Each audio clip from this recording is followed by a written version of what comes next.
Hoy, nakita niyo yung maganda kong ano ha? Ah. Ayan, pag-usapan naman natin itong si Bato de la Rosa, mga kababayan, na galit din sa ating Pangulong Bongbong Marcos. Pero dito, sa kanyang galit, mga kababayan, mukhang nabalatan etong si Senator Bato de la Rosa kasi may nabanggit siya dito na hindi po natin inaasahan. Ano yon, mga ka-GP Natics? Eto, pakinggan natin etong si Bato de la Rosa. Palaging sinasabi ni President Marcos, hindi namin ni-recognize ang ICC. Okay. Kasi hindi natin membro. Aha.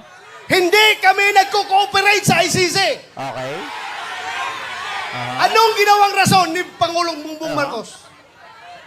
Interpol! Bullshit! Interpol! Naisahan kayo, no? Ako! Ikaw? Naging chief PNP ako! Aha. Alam ko ano ang papel ng Interpol sa mundo! Okay. Ano? Huwag niyo akong lukuhin! Oy! Commitment sa Interpol! Aha. Bullshit! Oy! Interpol! Aha. Ano? Presidente ka! Aha. Presidente ka ng Pilipinas! Aha.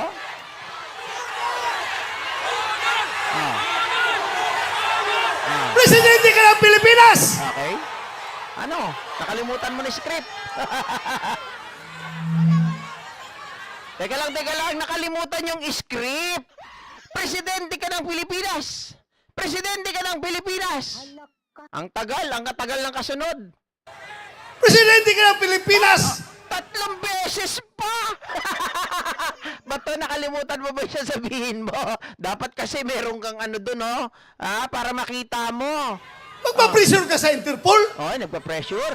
Ha? Ha? Pero ang lumalabas, Ah. gigil, mas atat na atat sila Aha. kaysa Interpol, kaysa ICC. Atat na atat sila na ibiyahe si Pangulong Duterte. Uy. Bakit? Di ba katungkulan na ating gobyerno ayon sa ating konstitusyon to protect, to serve and protect the Filipino people? Okay, sabi niya gano'n. Mga kababayan, di ba responsibilidad, katungkulan ng ating presidente to protect his men, to protect Filipino people? Tama naman yan. Tama naman. I totally agree kay Bato. Bato, tumama ka. Ilang puntos? Isa. Sige, papupuntosin kita, kalbo. Ay, walang buhok. Mga kababayan, sabi niya, totoo naman yon. Ang gawain ng presidente para protektahan ang kanyang mamamayan. Pero ganito ang problema, mga kababayan, yung mga kababayan natin, they are seeking for justice, di ba? Oh, ngayon, sino ang poprotektahan mo? Yung naghahanap ng hustisya? O yung, mga kababayan, allegedly, ay talagang gumawa, nag-utos at responsable? Because he said, he's the one responsible. And sabi niya pa nga I will take full responsibility of everything that happened. Di ba? Oh. Alangan naman, mga kababayan, kung pagkukumparahin mo yan, kaliwa kanan, ito nagsisik ng justice, nawalan ng magulang, nawalan ng anak, nawalan ng kamag-anak, nawalan ng mahal sa buhay. Duterte, maraming pinatay. Hinahabol. Sinong kakampihan mo? 'Di ba? Mga kababayan, parang sinabi ni Senator Bato na yung mga Pilipino, yung our own countryman or countrymen na pinagpapatay, min-murder, at yung mga naiwang mahal sa buhay, hindi Pilipino? Hindi, Senator Bato, nagtatanong ako, o yung mga idiotertes dyan, alam ko marami kayo dyan. Nagtatago lang kayo, sige sagot kayo, bibigyan ko kayo ng pagkakataon. Yung mga naghahanap ba ng hustisya para panugutin, maging accountable si Digong, banyaga ba sila? Mga foreigner ba sila? Pinanganak ba sila sa ibang bansa? Hindi ba sila nagtatagalog? Ha? Hindi ba sila Filipino citizen? That's actually my question. What do you think of them? Senator Bato? What do you think of them? Ha? Tingin mo sa kanila, hindi Pilipino? Kasi parang asip pa na parang iniisip ni Senator Bato, dapat mong protektahan ang mamamayang Pilipino. Responsibility mo yan bilang isang presidente. Kaya nga, di ba? Kaya nga siya, mga kababayan, pinayagan niya ang Interpol na damputin, kunin itong si Digong dahil ang ICC ay nakipagtulungan sa Interpol para panugutin itong demonyo. Oh. Meron pa silang mga paganyan-ganyan. Pero nung panahon nila, sabi ni Senator Bato, sige, gusto niyong patayin? Patayin niyo! Sunugin niyo yung bahay! Ha? Akong bahala sa inyo! Tapos ngayon, biglang nagbago ang ihip ng hangin, Senator Bato, ah. Oh. Siniservisyohan niya? Aha. Yung mga dayuhan! Hindi ang Filipino people! Ay! Hindi raw yung Filipino people. Tanga! Anong tawag mo dun sa mga naghahanap ng hustisya, banyaga? Hindi ko talaga maintindihan. Pinipilit kong arukin sa aking utak. Tinitingnan ko nga, sino ba itong mga to? Banyaga ba to? Citizen naman, Pilipino. Hindi naman nakalagay doon ito ay foreigner. Hindi naman nakalagay doon ito ay Dutch, Russian, Japanese. Hindi naman, Pilipino po.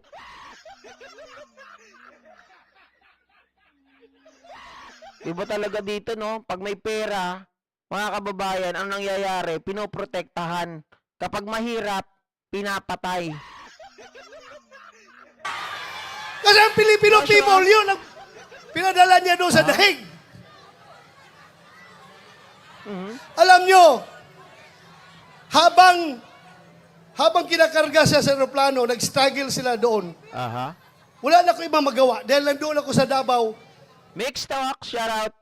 Eto mga kababayan, dito, dahil sa di ba sabi nila, merong usapin merong kasabihan na, nakalimutan ko tuloy, na kapag mainit ang ulo mo, mga kababayan, ay napapahamak ka. Di ba? Oh.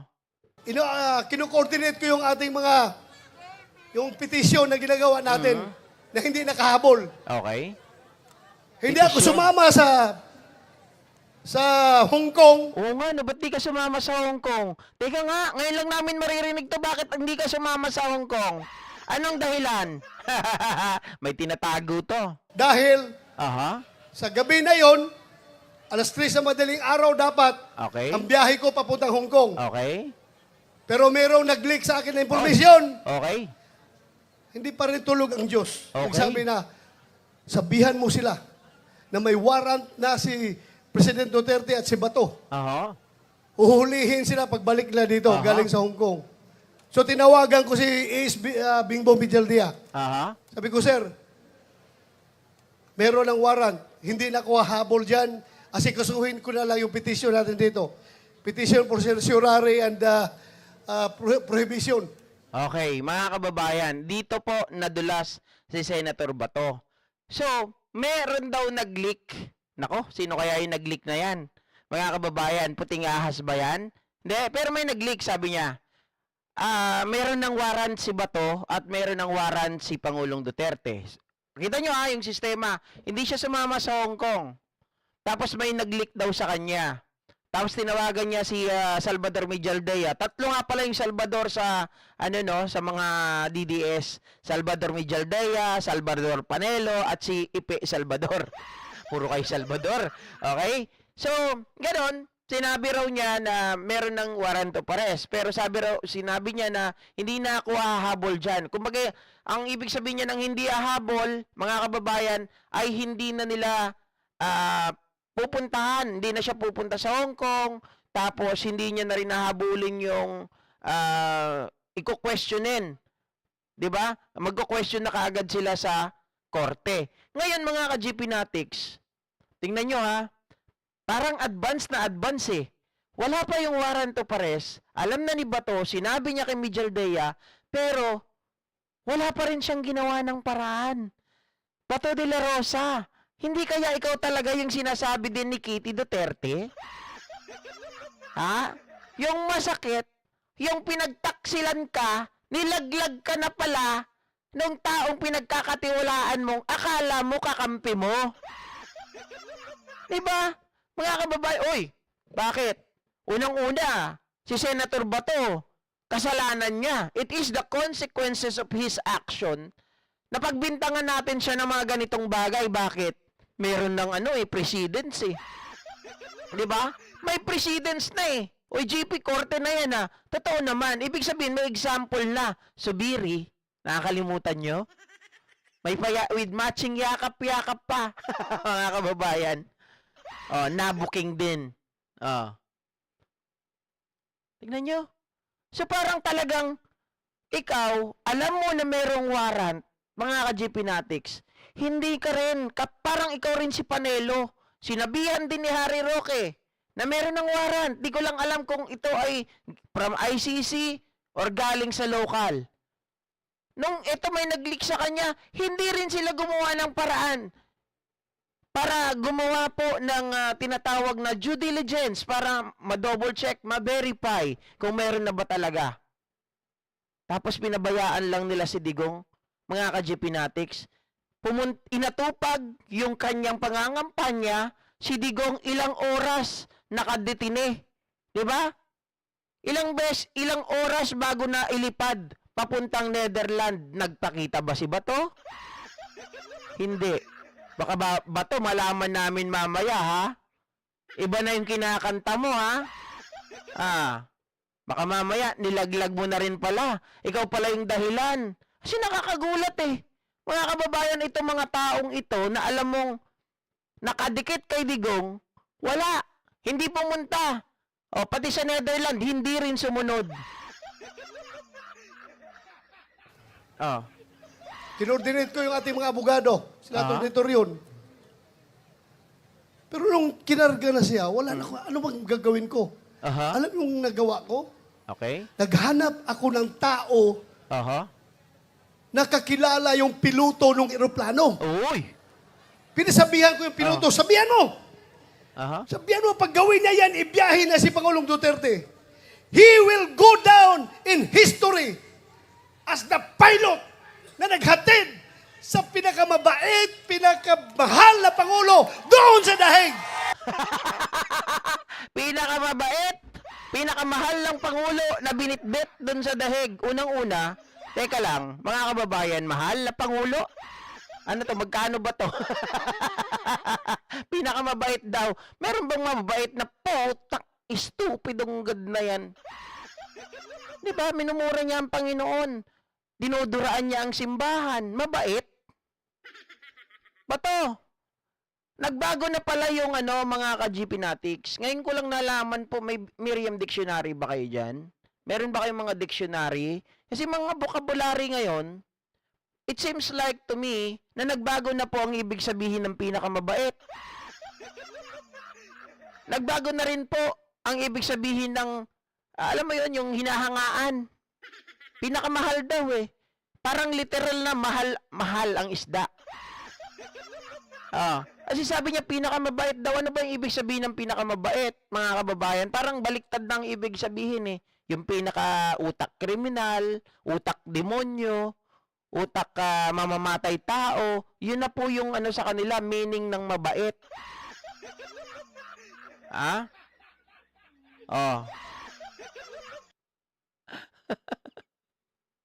Ang kulit ni Bato. Nakakatawa, grabe mga kababayan, mabait daw. Tapos sabi niya, yung piloto, naganap daw siya ng isang taong nakakakilala dun sa piloto. Tinatakot pa yung piloto. Unang-una, yung piloto, wala po yan kinalaman sa politika. Yang mga piloto, mga kababayan, mga ka-GPnatics, gagawin yan kung ano yung pinag-uutos sa kanila. Dahil trabaho nila ang pariparin ang eroplano. Wala silang pakialam sa away politika. Kung sino man yung bibit-bitin nila, sino man yung isasakay nila. As long as the manifest is correct, mga kababayan, they will do their job. Diba? Hindi po sila nakikialam sa away ng politika. Oh, bakit mo tatakutin na ikaw piloto ka? Malalagay ka sa history na ikaw ang nagbitbit. Pakialam ng piloto sa'yo. Sino ka ba? Di ba? So, Suarez, shoutout po. Bato, piloso pa na yan ang sinasabi mo. Ang kulit. Sabi ko, merong nagko-communicate sa amin dalawa eh. Sabihan mo, pagdalahin niya si Pangulong Duterte doon, mananagot siya sa taong bayan. Mananagot siya. Bakit naman mananagot sa taong bayan yung piloto? Again, mga kababayan, kung titingnan man natin yan, kung ano ang trabaho ng piloto, magpalipad ng eroplano. Pakinala sa politika. Mga kababayan, kung gusto nilang makialam sa politika, di dapat, diba, hindi na sila nagpiloto. Ang layunin lang yan, ang main goal lang yan, ay paliparin yung eroplano po. Ha? Si Senator Bato parang hindi nag-iisip eh, mukhang tanga. Oh.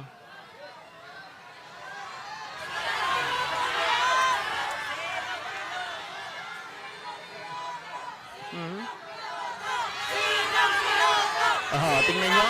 Mga kababayan, ang ginagawa niya, pinoprovoke niya yung mga tao. Siyempre, anong ginalaman ng piloto na yon? Pag nalaman ng mga tao, ngayon, pag nalaman yung pangalan, ibabash nila. Wala pong kinalaman yun. Binabanggit pa ni Senator Bato. Ipapahamak niya pa yung tao. Alam niyo, sa galit po ng mga Duterte, pag prinubok nyo ng ganito, baka mamaya makilala nila yung piloto, makita nila sa isang lugar, bugbugin din nila, gaya po ng ginawa doon sa BBM loyalist. Di ba? Yung Marcos loyalist, na sumigaw lang ng I love PBBM, ano pong ginawa mga ka-GPnatics? Di ba binugbog? Ganito ang pwedeng mangyari.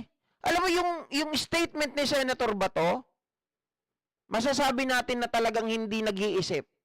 No, gusto niyang ipahamak yung ibang tao just to get the narrative.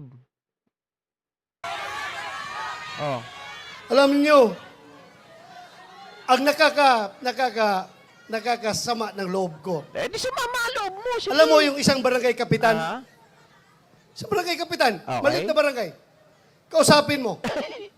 Kap, ano ang tingin mo dito? Tama ba ito? Okay. Hindi. Sabi ng kapitan sa'yo, Sir, ikaw naman, sir. Pareho tayong lalaki. Hindi pwede yan, sir. Okay. Hindi talaga. So may isang salita. Pero may nakausap ako isang presidente. Dalawang bisis, ha? Unang bisis. Kaya lang, yung kapitan daw nakausap niya kung tama daw yung ginawa ng pagdampot kay Duterte. Supreme Court na nga ang nagsasabi 15-0, mga kababayan. Tauhan pa ni Digong yung mga justice na yon, appointee niya yung 13. 15-0, may jurisdiction pa rin.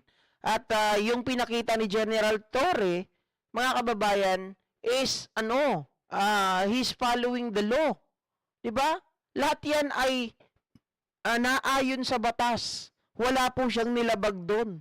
Well, in fact, nakita natin na kahit ginagago na yung mga pulis, tinutuktukan, minumura, pero pinakita pa rin ni General Torre ang pagiging professional. Doon sa Bukidnon.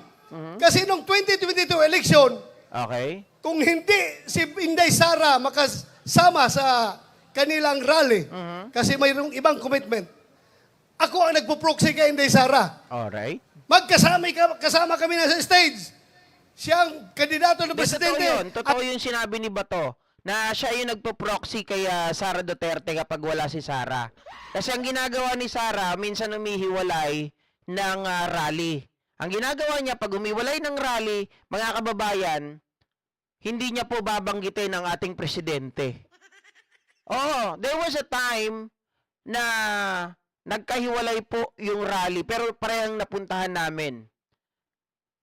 Tapos, si Senator Bato nandun sa kabila, si Sara nandun sa kabila, yung lugar ni Senator Bato nandun din si Pangulong Bongbong Marcos.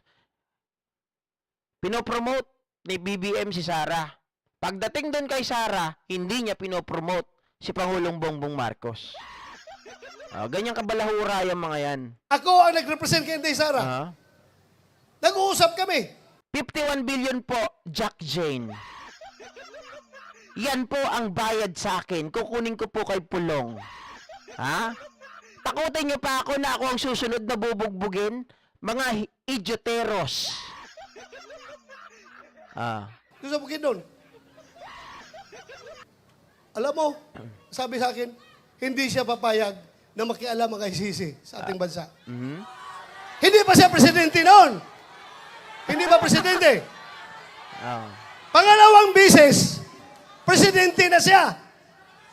Nakikita mo na ako, Jack Jane, no? Sige nga, putulin mo ulo ko, puro kayo ganyan. Eto bagay sa'yo, Jack Jane. Ayan ang bagay sa'yo, Iban. Di ba? Ban. Ban. Di sipa ka ngayon, wala kang kita. Doon sa Malacanang, inimbitahan niya kami. Tinanong ko siya, ano ba itong stand nyo, Mr. President? Pabago-bago. Iba yung sinasabi mo, tapos yung mga tao mo, iba ang sinasabi. Ano ba talaga? Mabuti yung lalaki sa lalaki, sir. Sabi ko, lalaki sa lalaki, sir. Prangkahin mo ako para I know what to do. Malakas malakas ang loob Nagsasalita ka ng ganun sa Pangulo. Who you? Sino ka ba?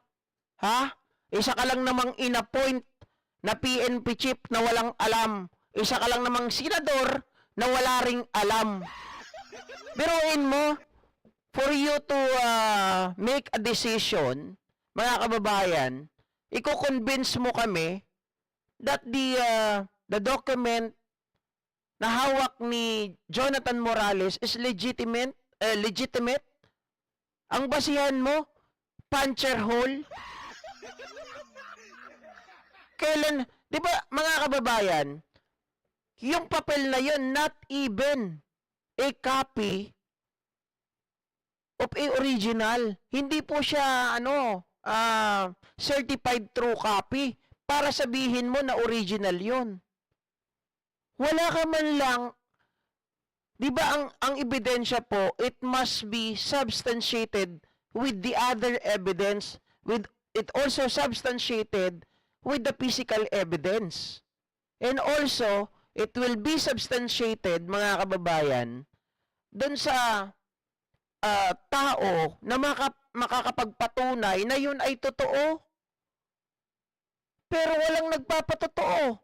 Wala pong nagsasubstantiate para sabihin yun ay totoo. Basta naniwala ka lang, yung dokumento na yun may puncher hole, legit. Taktika. Please, prangkahin mo ako. Oo. Sabi niya sa akin, alam mo ba to? Kahit gabuhok mo, kahit wala kang buhok ha? Gabuhok daw. Kahit gabuhok mo, or buhok ni President Duterte, hindi mahahawakan ng ICC. Naku po. Hindi ako papayag na papasok ang ICC dito. Alam mo, dagdag niya. Kasi, kung papayagan ko yan, alam nyo, kung papayagan ko yan, after ninyo, mga Duterte, ikaw, after sa investigasyon ninyo, baka kami na naman ang isusunod ng ICC.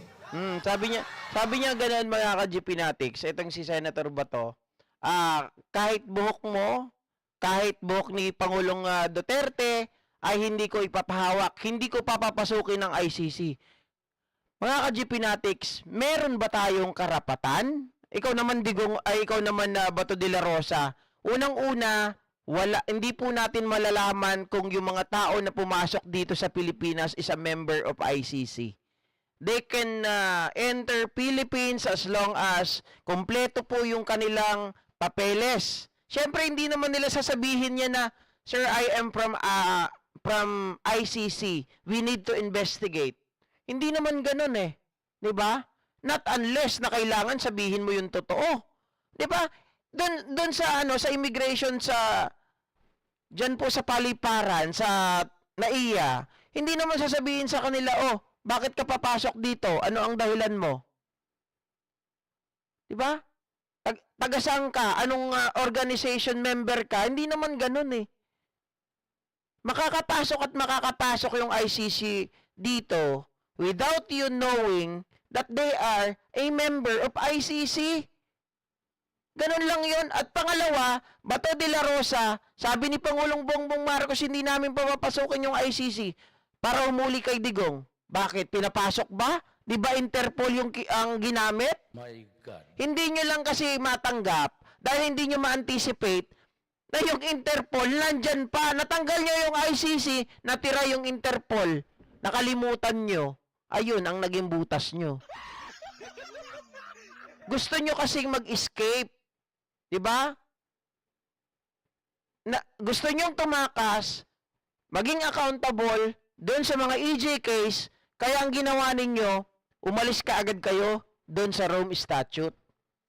Pero hindi nyo na-anticipate yung Interpol. Yun lang yun. Gusto mo. At kung bakit nagbago ang lagay ni Pangulong Bongbong Marcos, alam mo yan sa sarili mo. 'Di ba? Alangan naman yung tao na inaalipusta ninyo. You, yourself. Tinarantado mo rin ng Pangulo eh. Biruin mo, pinagbigyan mo si Jonathan Morales because of that BS document na meron lang puncher hole, pinaniwalaan mo na at nagkandak ka ng investigation sa Senate. Diba? Para kang timang. Sabi nga ni Gadon, sabi pa ng ibang mga dyan, pwede naman tulungan ni Presidente. Itong si Digong eh, hindi papasukin ang ICC. Depende sa sitwasyon. Kung mabait lang sana kayo. Mabait lang sana si Digong. Kung hindi lang sana tinatawag na bangag. Kung hindi lang nagpagawa ng peking video na nagpupulburon. Diba? It was Digong, mga kababayan, ang nagpasimuno niyan. Bakit?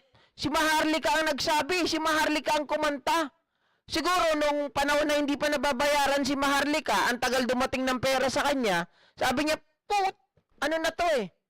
Kasalanan to lahat ni Digong, siya naman ang nagpasimula nito, sabi niya ganon.